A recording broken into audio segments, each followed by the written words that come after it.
In a world that never stops moving, where we're told to optimize, achieve, scroll, consume, we're losing something essential: the art of being truly present.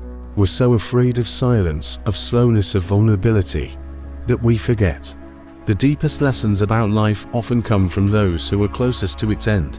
Today, I want to share a story, not about dying, but about how to live fully, gently, and with unwavering care for the people beside you. This is Ethan's story. He was 21 years old. Ethan wasn't the kind of boy who waited for life to happen. He built it. At 9, he constructed a treehouse, the Sky Castle, for his little sister. At 14, he rebuilt his dad's broken-down Ford pickup, not because he needed it, but because he believed things could be fixed. And at 17, he fell in love with Clara in physics class over a dropped pencil. She laughed, a bright, clear sound like wind chimes in summer, and he said, deadpan, "According to Newton's third law, I guess I'm supposed to ask you to coffee." She said yes. They talked for 3 hours. She liked poetry. He liked bridges. She wanted to be a teacher. He wanted to design homes for remote communities. "So you build homes," she said, "and I fill them with stories." "Deal," he smiled. "But only if the stories have happy endings." They were 17. They had no idea how fiercely they'd have to fight for that promise. At 18, Ethan enlisted. 2 years, he said. "The army pays for my degree. He'll be back before you finish your PGC." Clara kissed him on the platform, quick, fierce, certain. "He'll be here. And he'll write. Every week." She kept her word. Letter number 1. Dear Clara, today, I learned to disassemble a rifle blindfolded. Also, the tea here is terrible. I dreamt of your matcha latte. Letter number 24. Tomorrow I come home. I've memorized the shade of your hair in autumn light. I've planned 37 things to do with you in the first 48 hours. Number 1. Hold you. For at least 10 minutes. No talking. Just holding. When he stepped off the train, taller, lean eyes that had seen too much, she didn't run. She walked. Slowly. Deliberately. And when she reached him, she took his face in her hands and said, "Welcome back, engineer." He held her for 12 minutes. No one timed it, but his sister did. And she wrote, "Today, time stopped, and love won." University was everything they dreamed. Lecture halls, late-night libraries, a tiny flat with fairy lights, and a scruffy terrier named Archimedes. Then, the pain. A dull ache. Then sharp. Then constant. A MRI. A biopsy. A room with 2 bright lights. Ewing sarcoma. Aggressive. Stage 4. How long? Clara asked, voice steady, hand gripping his knee. Possibly 8 to 12 months. Ethan didn't cry. He asked, "Can I still graduate?" I promised Clara I'd build her a house with a library nook. I don't break promises. That night Clara didn't sleep. She sat at their kitchen table, Archimedes snoring at her feet, and Googled how to care for someone with terminal cancer, palliative care training for families at 417A.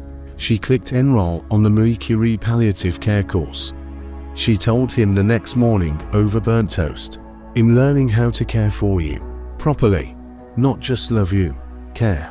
He looked at her, really looked, and said, "Clara Bennett, you're the bravest person I know." "No," she whispered, touching his cheek. "I'm just the one who gets to love you." By spring Ethan was mostly bedbound, but his mind sharp, his heart full. One rainy Tuesday, he said, "Clara, I don't want to leave you as my girlfriend. I want to leave you as my wife. Not in case. Just because." She called the Marie Curie spiritual care team the same hour. Reverend Miriam Cole visited the next day. No pity, just presence.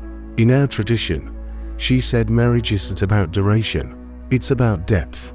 About choosing each other fully in the time you're given. They planned it in 3 days. Guests, 12 people. Attire: Clara in a vintage lace dress, Ethan in a soft blue shirt. Vows: handwritten, spoken slowly, with pauses for breath. Ethan: Clara, I choose you.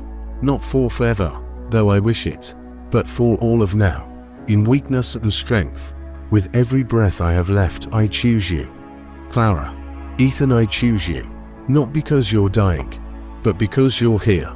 Because you build tree houses, fix trucks, make terrible physics jokes. Because you taught me that love isn't a feeling, it's a verb.